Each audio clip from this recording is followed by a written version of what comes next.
You've got questions, and we've got answers. Hi, I'm Kevin Eikenberry, answering the questions that new leaders ask us. My goal is to help all leaders become more successful, productive, and confident. In today's episode, we're talking about how to keep feedback from feeling personal. Are you ready? Let's get started. Well, so the question that I was asked is a really good one. It goes like this: how to give feedback to the bud without them taking it personally? Well, it's a good question because, a lot of times we worry about how are we going to give people feedback so they don't get defensive about it and all of that. It's actually a broader question than just when you're talking about someone that used to be your coworker and friend and now you're their supervisor. It's broader than that, but the answer is the same. So let's start with at the beginning, which is, why do people get defensive? Why would people take it personally? They would take it personally because they get defensive. So why do they get defensive? First, they're surprised.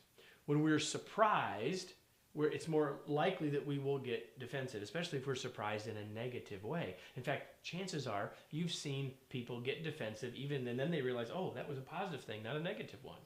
Right? The question is clearly asked from the perspective, I've got some difficult message to share. So surprise is a reason we get defensive. Another reason we get defensive is when we feel attacked.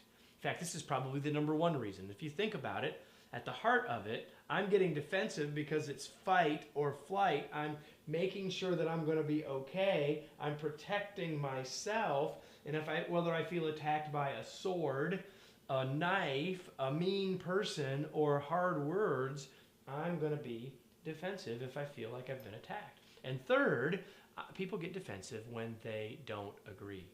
In other words, that the message that you're giving them is not one that they agree with, so they move into a place of defensiveness, either of denial or of disagreement. And so here's the thing.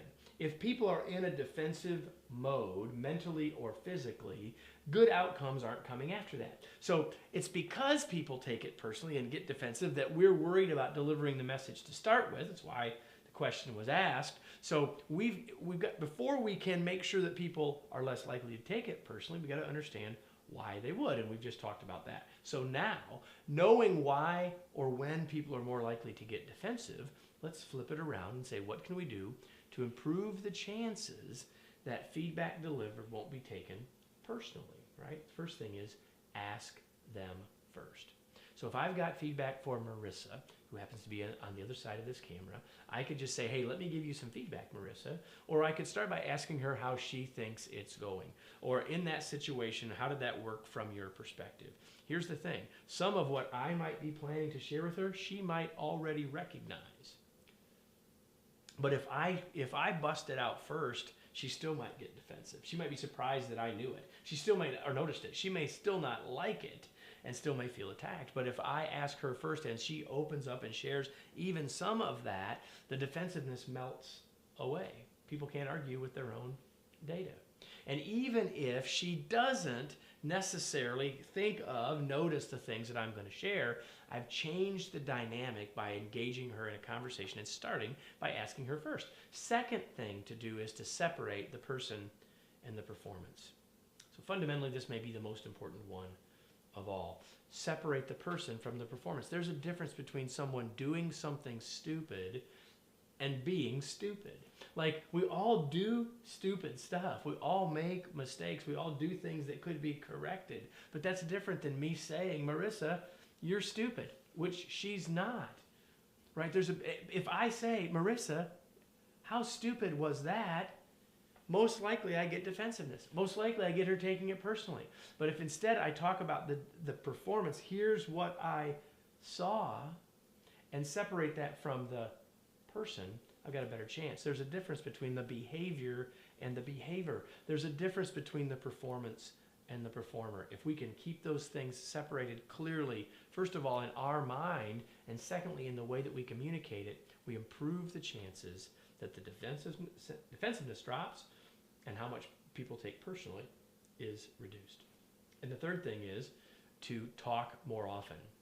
So if this is coming from the perspective of me as a coach giving ongoing feedback to a person on my team, if we're having more frequent conversations, then there's less likely to be surprise. right? There's more likely to truly be a conversation, and it's not a big deal when we have the conversation. That's the other part about this, right? If we wait to have the conversation for a long time and we're putting it off because we're not sure how we're going to share this piece of information, and the longer we wait, the bigger of a surprise it is and the more anxiety that comes along with this once in a while conversation. Talk more often, have more frequent feedback, and you'll improve the chances that defensiveness will drop and people won't take things personally. So hopefully this has been useful to you. Let me sort of summarize one of the key ideas here with today's tweet. People can't argue with their own data. Reduce defensiveness by asking people their opinion first. So this is just one idea to help you as a new leader. How to give feedback to your former peers and your buds or your friends is a challenging thing, and hopefully this video was helpful in that way. Let me tell you this, there's a whole lot of content on this site that is of great value to you. Other video like this, other blog posts, a variety of free resources to help you in that transition from bud to boss, or you to help other people through that transition. I hope you'll take advantage of all of those free resources, and maybe even some of those that you could pay us for as well. Either way, we're here to support you in your transition to becoming the leader that you're capable of being, starting with that transition from bud to boss.